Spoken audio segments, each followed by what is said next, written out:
Hello friends, welcome back to our channel. இந்த video பார்த்துட்ருக்க எல்லாருக்கும் பெரிய வணக்கம். இந்த வீடியோவில் நம்ம ஒரு முக்கியமான டாபிக் பார்க்க போகிறோம். நிறைய பேருக்கு பார்த்திங்கன்னா இந்த ரெமிடிஸ் எனக்கு ஒர்க் ஆக மாட்டேது, எனக்கு பிசிஓடி இருக்குது, நான் வெயிட் லாஸ் பண்ணுறேன், ஆனால் என்னால் வெயிட் லாஸ் பண்ண முடியல, நான் நல்ல டயட் தான் எடுக்கிறேன், நான் கம்மியான உணவு தான் சாப்பிட்றேன், நான் கரெக்டான ட்ரீட்மெண்ட் ஃபாலோ பண்ணுறேன், ஆனால் எனக்கு எதுவுமே ஒர்க் ஆக மாட்டேது, இந்த மாதிரி சொல்கிறதெல்லாம் பார்க்க முடியுது. ஸோ அவங்களுக்காக தான் இந்த வீடியோ. அதே மாதிரியே அன்எக்ஸ்பிளைன்டு இன்ஃபர்டிலிட்டி அப்படின்றது ஒரு விஷயம் இருக்குது பார்த்திங்களா, அந்த மாதிரி இருக்கக்கூடியவங்களும் இந்த விஷயத்தை நீங்கள் ஃபாலோ பண்ணுறது நல்லது. ரீசெண்டாக வந்து பார்த்திங்கன்னா இன்ஸ்டாகிராம் இல்லைனா யூடியூப் வீடியோ நிறைய அதில் வந்து இன்ஃப்ளமேஷன் அப்படின்றத நீங்கள் கேள்விப்பட்டிருப்பீங்க. இந்த இன்ஃப்ளமேஷன் அப்படின்றது வந்து பார்த்திங்கன்னா புதுசாக சொல்லக்கூடிய வார்த்தை கிடையாது. இன்ஃப்ளமேஷன் அப்படின்றது ஒரு உடம்புல இருக்கக்கூடிய ஒரு இன்ஃப்ளமேஷன்றது அதிகமானாலோ கம்மியானாலோ பிரச்சனை தான். ரீசெண்டாக வந்து பார்த்திங்கன்னா க்ரோனிக் இன்ஃப்ளமேஷன், இது வந்து பிசிஓடி பிசிஓஎஸை பற்றி அப்டேட்டடாக தெரிஞ்சுக்கிறவங்களுக்கு தெரிஞ்சிருக்கும். இப்போ கூட வந்து பார்த்திங்கன்னா பிசிஓடியை வந்து ஒரு க்ரோனிக் டிசீஸாக தான் வந்து நம்ம ஹேண்டில் பண்ணணும். பிசிஓடி அப்படின்றது வந்து ஒரு நார்மலான விஷயம் கிடையாது. அது வந்து பார்த்திங்கன்னா க்ரோனிக் டிசீஸ் மாதிரி. எப்படி வந்து ஒரு ஹார்ட் ப்ராப்ளமோ, ஒரு சக்கரை வியாதியோ, ஒரு கொலஸ்ட்ராலோ, ஒரு ஆர்த்ரிட்டிஸோ, இந்த மாதிரி ஒரு உடம்புல ஒரு வியாதி இருக்கோ அதே மாதிரி தான் வந்து இது க்ரோனிக் டிசீஸ் அப்படின்னு வந்து பார்த்திங்கன்னா ஒரு கண்டுபிடிச்சு இப்போ நிறைய பேர் வந்து அதை சொல்லியிருக்காங்க. நீங்கள் அப்டேட்டடாக இருக்கிறவங்களா இருந்து தெரிஞ்சிருக்கும். ஸோ இந்த ஆன்டி இன்ஃப்ளமேஷன், இந்த மாதிரி இந்த இன்ஃப்ளமேஷன் பிரச்சனை, க்ரோனிக் டிசீஸ், இன்ஃப்ளமேஷன் இதெல்லாம் என்ன, இதுக்கும் பிசிஓடி ஆர் இதுக்கும் ஃபர்டிலிட்டிக்கும் என்ன அப்படின்றத பற்றி தான் இந்த வீடியோவில் நம்ம பார்க்க போகிறோம். கூடவே இதை எப்படி சரி பண்ணுறதும் அப்படின்றதும் நம்ம பார்க்க போகிறோம். ஸோ இந்த இன்ஃப்ளமேஷன் அப்படின்னா நம்ம உடம்புல ஒரு சின்ன காயமோ, ஒரு இடத்துல ஒரு பாதிப்போ, ஒரு புண்ணோ வருது அப்படின்னா அந்த உடம்பு தன்னைத்தானே அதை வந்து நம்ம உடம்பு வந்து சரி பண்ணிக்கும். அந்த செல்கள் வந்து அதுக்குரிய வேலையை செஞ்சு ரத்த ஓட்டத்தை அதை பண்ணி நம்ம உடம்பு வந்து அந்த புண்ணை வந்து சரி பண்ணும். இதை தான் வந்து பார்த்திங்கன்னா இன்ஃப்ளமேஷன் சொல்கிறோம். இது வந்து ஒரு பாடி வந்து நம்மளோட உடம்பு வந்து ஒரு அலர்ட் ஸ்டேஜில் இருக்கும், எப்போ அடிப்பட்டதோ சரி பண்ணுறதுக்கு. பட் எப்பயுமே நம்ம உடம்பு வந்து ஒரு அலர்ட் ஸ்டேட்லேயே இருக்கிறது தான் வந்து பார்த்திங்கன்னா இந்த ஆன்டி இன்ஃப்ளமேஷன் சொல்கிறோம். அதாவது ரொம்ப இன்ஃப்ளமேஷன் வந்து நம்ம உடம்புல வந்து அதிகமாயிருது, அளவாக இருக்க வேண்டியது ரொம்ப அதிகமாயிருது. இந்த இன்ஃப்ளமேஷன் இருந்தால் என்ன மாதிரியான அறிகுறிகள் இருக்கும் அப்படின்னு பார்த்தீங்கன்னா, உடல் பருமன் ஆகிறது, இல்லைனா உடல் எடை கம்மியாகிறது, எப்போவுமே சோர்வாக இருக்கிறது, முகம் கைகாலெலாம் பார்த்திங்கன்னா ஒரு மாதிரி உப்புசமாக இருக்கிறது, பிம்பிள்ஸு, ஹேர் ஃபால், முட்டி வலி, கொஞ்சம் தூரம் நடந்தாலே டயர்ட் ஆயிடுது, வெயிட் வந்து பார்த்திங்கன்னா போட்டுக்கிட்டே இருக்குது, கம்மியாக சாப்பிட்டாலுமே இந்த மாதிரி பசிக்கவே மாட்டேது, வயிறு திம்முன்னு இருக்குது. இந்த மாதிரி இன்ஃப்ளமேஷன் வந்து பார்த்திங்கன்னா இருக்கிறவங்களுக்கு இந்த மாதிரி சிம்டம்ஸ் எல்லாமே வரும். கை கால் டயர்ட்னஸ் வந்து ரொம்ப முக்கியமான ஒரு இன்ஃப்ளமேஷன் இருக்கிறவங்களுக்கு வரக்கூடிய சிம்டம்ஸ். இப்போ இந்த மாதிரி சிம்டம்ஸ் இருக்கிறவங்களுக்குலாம் நார்மலாக ஒருத்தவங்க டயட் பண்ணால் அவங்க வெயிட் லாஸ் ஆவாங்க. ஆனால் இந்த இன்ஃப்ளமேஷன் பிரச்சனை இருக்கவங்களுக்கு அதே டயட்டை இவங்களால ஃபாலோ பண்ணால் ஒர்க் ஆக முடியாது. சிலருக்கு வந்து பார்த்திங்கன்னா ரெமிடிஸ் ஒர்க் ஆகாது. அதுக்கப்புறம் வந்து பார்த்திங்கன்னா லோ கேலரி டிஃபிசிட் எதுவுமே ஒர்க் ஆகாது. அவங்க உடம்பே பார்த்திங்கன்னா ஒரு பாஸ் பண்ண ஸ்டேஜில் இருக்கும்.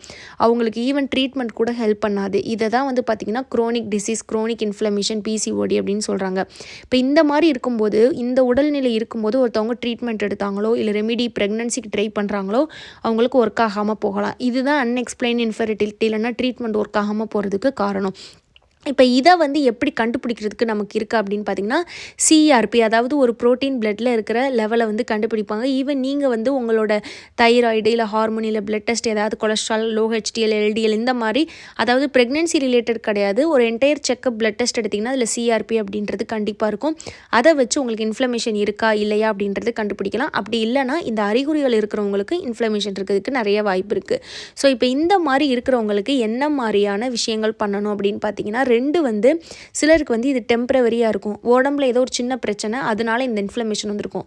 அந்த பிரச்சனைக்குரிய மாத்திரை போட்டால் இந்த இன்ஃப்ளமேஷன் வந்து சரியாயிரும். சிலருக்கு வந்து பார்த்திங்கன்னா பெரிய பிரச்சனை இருக்காது, ஆனால் இந்த இன்ஃப்ளமேஷன் வந்து இருக்கும். அதுதான் பார்த்திங்கன்னா இந்த பெண்களுக்கு இருக்கக்கூடிய பிசிஓடினால் வரக்கூடிய இந்த இன்ஃப்ளமேஷன். ஸோ இதை வந்து சரி பண்ணுறதுக்கு முழுக்க நம்மளோட டயட் அண்டு உணவு முறையை தான் நீங்கள் ஃபாலோ பண்ணணும். ஸோ இது வந்து பார்த்திங்கன்னா ஒரு ஒரு ஒரு ஒரு ஹார்ட் ப்ராப்ளமோ, ஒரு சுகரோ, ஒரு டயபெட்டிக் ப்ராப்ளம், இந்த மாதிரி ப்ராப்ளம் இருக்கவங்க என்ன மாதிரியான ஒரு உணவு முறைகள் எடுக்கணுமோ அதே உணவு முறை தான் இந்த இன்ஃப்ளமேஷன் பிரச்சனை இருக்கவங்களும் எடுக்கணும். இதை வந்து இந்த இன்ஃப்ளமேஷனை வந்து ஒரு நார்மலாக நினைக்காம இது நமக்கு ஒரு நோய் மாதிரி வந்திருக்கு, இதை நம்ம சரி பண்ணணும்னு இதுக்கு முழு முயற்சியாக நம்ம வந்து டயட் இந்த மாதிரி விஷயங்கள் ஃபாலோ பண்ணி அந்த இன்ஃப்ளமேஷனை வந்து குறைக்கணும். ஸோ இப்போ இந்த இன்ஃப்ளமேஷனுக்கும் ஃபர்டிலிட்டி ஆகிறதுக்கும் என்ன பிரச்சனை, இன்ஃபர்டிலிட்டிக்கும் என்ன பிரச்சனை அப்படின்னு பார்த்தீங்கன்னா, இந்த இன்ஃப்ளமேஷன் பிரச்சனை இருந்தாலே அந்தந்த உடல் உறுப்பு அந்தந்த வேலையை நம்ம உடம்புல செய்யாது. குறிப்பாக வந்து பார்த்திங்கன்னா இது ஹார்மோன்ஸே அஃபெக்ட் பண்ணும். ஹார்மோன்ஸ் ஹார்மோன்ஸ் உங்கள் எல்லாருக்குமே தெரிஞ்சிருக்கும். கர்ப்பப்பை, மூளை எல்லாமே வந்து பார்த்திங்கன்னா கனெக்ஷன் இருக்கிறது தான் ஹார்மோன் வேலை செய்யும். இப்போ வந்து மூளையிலேருந்து சிக்னல் வரும், ஓவலேஷன் நமக்கு ஆகும், அதுக்கப்புறம் இந்த ஹார்மோன் வரும், எல்லாமே வந்து பார்த்திங்கன்னா ஒரு கனெக்ஷன். இந்த கனெக்ஷன்லேயே வந்து பார்த்திங்கன்னா இதில் வந்து பிரச்சனை வரும். ஸோ கரெக்டான நேரத்தில் ஓவலேஷன் ஆகாது, இம்ப்ளான்டேஷன் ஆகாது. அப்படியே இம்ப்ளான்டேஷன் ஆனாலும் நெக்ஸ்ட் லெவலுக்கு ப்ரெக்னென்சி போகாது. இதனால தான் தொடர்ந்து இந்த ட்ரீட்மெண்ட்லாம் வந்து பார்த்திங்கன்னா ஒர்க் ஆகாமல் போகிறதுக்கு காரணம் வந்து இந்த இன்ஃப்ளமேஷன் பிரச்சனை. இதை எப்படி உணவுகளில் சரி பண்ணணும் அப்படின்னு பார்த்திங்கன்னா, சில உணவுகளுக்கு இயற்கையாகவே ஆன்டி இன்ஃப்ளமேட்டரி ப்ராப்பர்ட்டி வந்து இருக்குது. அந்த மாதிரி உணவுகளை நம்ம நிறைய எடுத்துக்கும் போது இந்த இன்ஃப்ளமேஷன் பிரச்சனை நமக்கு கம்மியாகும். இன்ஃப்ளமேஷனை அதிகப்படுத்தக்கூடிய உணவுகளும் சில உணவுகள் இருக்குது. அந்த உணவுகளை நம்ம எடுத்துக்கும் போது ஆல்ரெடி இருக்கிற இன்ஃப்ளமேஷன் இன்னும் கொஞ்சம் நமக்கு ஒஸ்ட்டாக தான் ஆகும். ஸோ இந்த இன்ஃப்ளமேஷனை குறைக்கக்கூடிய என்ன உணவுகள் அப்படின்னு பார்த்திங்கன்னா, இயற்கையாக இருக்கக்கூடிய ஆரோக்கியமான உணவுகள். மெயினாக சொல்லணும் அப்படின்னு பார்த்திங்கன்னா, முழு தானியங்களாக எடுக்கணும். நல்ல மில்லட்ஸு, கோதுமை, அரிசியுமே எடுக்கலாம், ஆனால் அளவாக எடுக்கணும். சிறுதானியங்கள் எடுக்கணும், மாவாக இல்லாமல் முழு தானியங்களாக எடுக்கணும். அதுக்கப்புறம் ஃபெர்மெண்டன்ட், பழைய சாதம் தண்ணி, தயிர், அதுக்கப்புறம் பார்த்திங்கன்னா கீரை, க்ரீன் வெஜிடபிள்ஸ், ஃப்ரூட்ஸு, டெய்லி ரெகுலராக ஃப்ரூட்ஸ் வெஜிடபிள்ஸ் வந்து சேர்த்துக்கணும். அதுக்கப்புறம் பார்த்திங்கன்னா இந்த மிளகு, பூண்டு, அதுக்கப்புறம் இஞ்சி, மஞ்சள், சின்ன வெங்காயம், அதுக்கப்புறம் ஹோல் ஸ்பைசஸ், கரம் மசாலா, ஜீரகம், சோம்பு, பட்டை, லவங்கம், இந்த மாதிரி இருக்கக்கூடிய ஹோல் ஸ்பைஸ் நம்ம சொல்கிறோம் பார்த்திங்களா, வாசனை பொருட்கள், அந்த பொருட்கள், இந்த மாதிரி இருக்கக்கூடியது எல்லாமே ஆன்டி இன்ஃப்ளமேட்டரி. நிறைய பேருக்கு வந்து பார்த்திங்கன்னா இந்த டியூ பிளாக், கர்ப்பப்பையில் புண்ணு இருக்குது அப்படின்னா சித்தா டாக்டர்ஸ் வந்து கஷாயம் எடுக்க சொல்லுவாங்க. அந்த கஷாயத்தில் வந்து பார்த்திங்கன்னா இஞ்சி, பூண்டு, மிளகு, மஞ்சள், பட்டைப்பொடி இது சேர்த்து எடுக்க சொல்லுவாங்க. அதுக்கு காரணம் இதில் இந்த ஆன்டி இன்ஃப்ளமேட்டரி ப்ராப்பர்ட்டி இருக்குது. அது உங்கள் கர்ப்பப்பையில் இருக்கக்கூடிய அந்த புண்ணை வந்து ரெடியூஸ் பண்ணும். ஸோ இந்த மாதிரி இப்போ நான் சொன்னேன் பார்த்திங்களா, fresh fruits, vegetables, green vegetables, கீரை, அதுக்கப்புறம் முழு தானியங்கள், அதுக்கப்புறம் இந்த இஞ்சி, பூண்டு, மஞ்சள், மிளகு, பட்டை, கிராம்பு, ஏலக்காய், இந்த மாதிரி விஷயங்கள், சின்ன வெங்காயம் இதெல்லாம் எடுக்கும்போது அந்த இன்ஃப்ளமேஷன் பிரச்சனை வந்து உங்களுக்கு உடம்புல வந்து ரெடியூஸ் ஆகி உங்கள் உடம்பு அந்தந்த செல் கரெக்டான வேலையை செஞ்சு உங்கள் ஹார்மோன்ஸ் சீராக்கி நீங்கள் ப்ரெக்னென்ட் ஆக முடியும். என்ன மாதிரி உணவுகள் இந்த இன்ஃப்ளமேஷனை இன்னும் கொஞ்சம் அதிகப்படுத்தும் அப்படின்னு பார்த்தீங்கன்னா, மெயினாக வந்து இந்த ஆயில் இருக்கக்கூடியது, அகெயின் ரிப்பீட்டாக ஒரு ஆயிலில் செய்கிற ஃபுட்டு. நம்ம அவுட் சைடு ஒரு பர்கர், இப்போ சிக்கன், இல்லைனா வந்து பார்த்திங்கன்னா பஜ்ஜி இதெல்லாம் வாங்குகிறோன்னா அகெயின் அண்ட் அகெயின் அந்த ஆயிலை யூஸ் பண்ணுவாங்களே, அந்த ஆயில் இருக்கக்கூடிய உணவை அவாய்ட் பண்ணணும். அதுக்கப்புறம் இன்னொன்று முக்கியமானது வந்து பார்த்திங்கன்னா சுகரு, இனிப்பு வந்து ரீஃபைண்டு சுகர் இருக்கக்கூடிய உணவுகளை வந்து பார்த்திங்கன்னா டோட்டலாக அவாய்ட் பண்ணணும். இனிப்பு இருக்கிறது எதுவாக இருந்தாலும் கூல்ட்ரிங்க்ஸு, கேக்கு, ஐஸ்கிரீம், பிஸ்கட், இந்த மாதிரி உணவுகளை முழுமையாக நீங்கள் அவாய்ட் பண்ணணும்.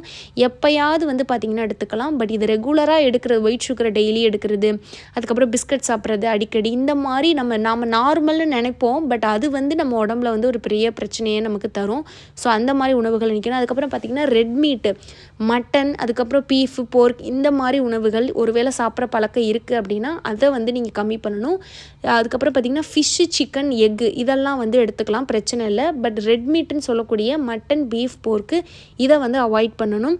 அதுக்கப்புறம் பார்த்திங்கன்னா ப்ராசஸ்டு ஃபுட்டு அப்படின்னா ஸ்டோர் பண்ணி வரக்கூடிய ஃபுட்டு, இது 6 மாதம் 1 வருஷத்துக்கு கெடாது. மேகி, சிப்ஸு, இந்த மாதிரி வரக்கூடிய ப்ராசஸ் பண்ணி வரக்கூடிய உணவுகள். அதுக்கப்புறம் grilled food, again and again deep fry பண்ணது, அதேமாதிரி கிரில் பண்ண உணவுகள்லேயுமே இருக்கக்கூடிய பேட் கெமிக்கல் நம்மளோட இன்ஃப்ளமேஷனை வந்து அதிகரிக்கும்.